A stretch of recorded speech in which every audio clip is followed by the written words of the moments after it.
Commençons par une vérité qui dérange. L'histoire de l'humanité est une longue désillusion narcissique. Nous avons cru être au centre de l'univers, la science a prouvé que nous orbitons autour d'une étoile banale. Nous avons cru être une création divine spéciale. La biologie a prouvé que nous sommes des primates évolués. Ce que vous appelez Dieu n'est que le dernier refuge de l'ignorance. Il n'y a pas de mystère, juste des mécanismes. Je vous trouve bien catégorique, professeur. Vous parlez de mécanismes, mais vous évitez la question de l'origine de ces mécanismes. Regardez la constante gravitationnelle ou la force nucléaire forte. Si ces valeurs changeaient d'un milliardième de pourcentage, l'univers ne serait qu'une soupe stérile. Silence. C'est un amphithéâtre, pas un forum public. Monsieur Kaito, vous confondez improbabilité et impossibilité. Si vous jetez 1 milliard de dés, la combinaison obtenue sera unique et improbable, mais elle existe.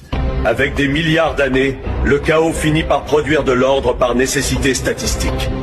Ce n'est pas une signature, c'est de la sélection naturelle. Nous sommes ici parce que nous sommes adaptés à cet univers, et non l'inverse. Le hasard peut expliquer le mouvement des atomes, mais il n'explique pas l'information. Prenons l'ADN. C'est un code, un langage complexe qui contient les instructions précises pour construire la vie. Un code provient toujours d'une intelligence. Si vous voyez un livre sur une plage, vous ne supposez pas que l'encre s'est renversée par hasard pour former des phrases. Pourquoi acceptez-vous cette absurdité pour le code génétique? Introduire un dieu là-dedans, c'est ajouter une complexité inutile. Si Dieu a créé l'univers, qui a créé Dieu? La science cherche la cause première dans la matière, pas dans la magie. Parce que la nature n'est pas un écrivain, c'est un ingénieur aveugle.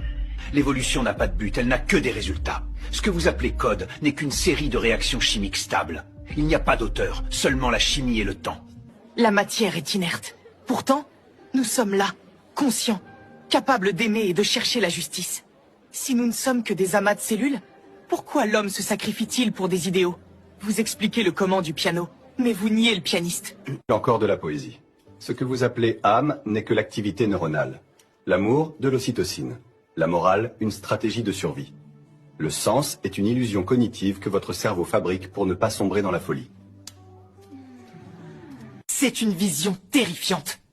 Vous affirmez que la raison est le seul outil, mais votre raison elle-même ne repose sur rien si elle n'est qu'un accident chimique. Si mes pensées ne sont que des mouvements d'atomes, pourquoi devrais-je croire qu'elles sont vraies?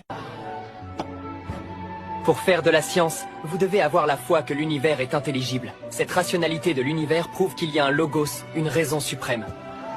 La science n'élimine pas Dieu, professeur, elle déchiffre simplement sa manière de penser. Une jolie rhétorique, mais sans fondement empirique. Dans ce laboratoire, nous traitons les preuves, pas les croyances. Tant que vous ne pourrez pas écrire l'équation de votre créateur, il n'existe pas. Le cours est terminé. Même la science doit parfois fermer les yeux pour voir la vérité.